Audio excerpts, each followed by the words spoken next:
CSR ट्रेडमेंट का physical देने के लिए इतने सारे बच्चे बुलाए जाएंगे, मैंने तो कभी सोचा भी नहीं था। और इसी से आप लोग अनुमान लगा ही सकते हैं कि हम लोग के देश में बेरोजगारी कितनी हद तक है।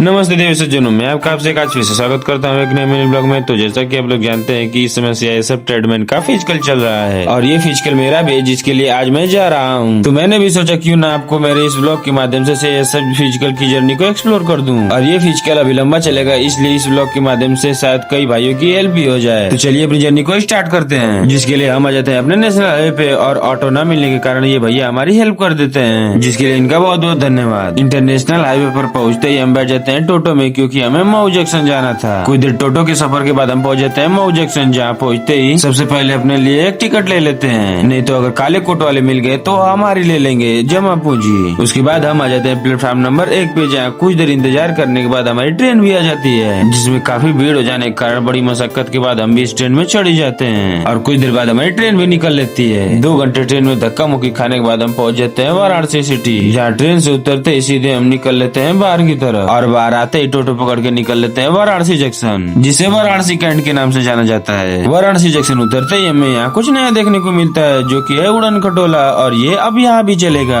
खैर उसको इग्नोर करके हम निकल लेते हैं वाराणसी जंक्शन की तरफ। कुछ देर बाद हम पहुंच जाते हैं प्लेटफॉर्म पे, जहाँ अपनी आवश्यकता अनुसार जल लेके हम निकल लेते हैं अपनी पेट पूजा करने के लिए। अच्छे से पेट पूजा करने के बाद हम निकल लेते हैं प्लेटफॉर्म नंबर 4 की तरफ, जहाँ आते ही हमें आधुनिक युग की सीढ़ी दिख जाती है। ओ बहन की एलिवेटर स्टेशन पे वो भी। और हम वाराणसी जंक्शन इसलिए आए हैं क्योंकि हमें यहाँ से दूसरे जंक्शन जाना है, जिसके लिए एकमात्र ट्रेन यहीं से मिलेगी, और वो ट्रेन भी आ चुकी है। और जैसे इस ट्रेन में बैठते हैं तभी हमें ये 3 भाई मिल जाते हैं, जिनका हमारी सेंटर पर ही फिजिकल होता है, इसीलिए हम इन्हीं के साथ निकल लेते हैं। कुछ देर बाद हमारी ट्रेन भी वाराणसी जंक्शन से चल देती है, और ट्रेन अभी अपने चाल के रंग में आई नहीं होती है, तब तक ये भाई ही अपने रंग में आ जाते हैं। और इनका रंग तो सिर्फ स्वप्न में उतार सकती है, और वो कहाँ है आप लोग ढूंढ के बताइए। तब तक हम आपको ले चलते हैं बनारस के मशहूर नमो घाट पे, जहाँ रात का दृश्य देख के तो मेरा मन प्रफुल्लित हो जाता है। और इस मनमोहित दृश्य का आनंद लेते हुए हम निकल पड़ते हैं आगे की ओर। कुछ देर बाद हमारी ट्रेन ऐसी जगह आकर रुकती है जहाँ दूर दूर तक कुछ अता पता ही नहीं चल रहा होता है, परंतु इनका तो सब पता चल रहा होता है, क्योंकि ये लोग तो अपनी सपनों की दुनिया में खोए हुए हैं। फिर इनको इग्नोर करके हम भी आके कुछ देर आराम कर लेते हैं। कुछ देर बाद हमें जहाँ पहुँचना था हम उस स्टेशन पे पहुँच जाते हैं, जो की है सिंगरौली स्टेशन, जो की मध्य प्रदेश में है। जहाँ उतरते ही हम आ जाते हैं बाहर की तरफ। बाहर आते ही हम बैठ जाते हैं बस में अपने फिजिकल सेंटर पे जाने के लिए। और यहाँ तो हमारे जैसे काफी बेरोजगार भरे पड़े हैं, जिनके साथ हम निकल लेते हैं सेंटर की तरफ। कुछ देर बाद हम सब भाइयों को बस वाले भैया यूपी और मध्य प्रदेश के बॉर्डर पर ही उतार देते हैं, जहाँ से हमें अभी 4 किलोमीटर जाना था, और वो भी मध्य प्रदेश से यूपी में। लेकिन यहाँ कोई और साधन न होने के कारण हम सारे भाई पैदल ही निकल लेते हैं। कुछ दूर इन जंगल के इलाकों में चलने के बाद हम पहुँच जाते हैं अपने फिजिकल सेंटर पर। और यहाँ तो हमारी कल्पना से कुछ ज्यादा ही बच्चे होते हैं, और इन बच्चों की संख्या इतनी जल्दी समाप्त नहीं होगी, परंतु मैं आपकी सेवा यही समाप्त करता हूँ। और कल के फिजिकल अपडेट के लिए हमें फॉलो सब्सक्राइब करना ना भूलें। मिलते हैं नेक्स्ट ब्लॉग में।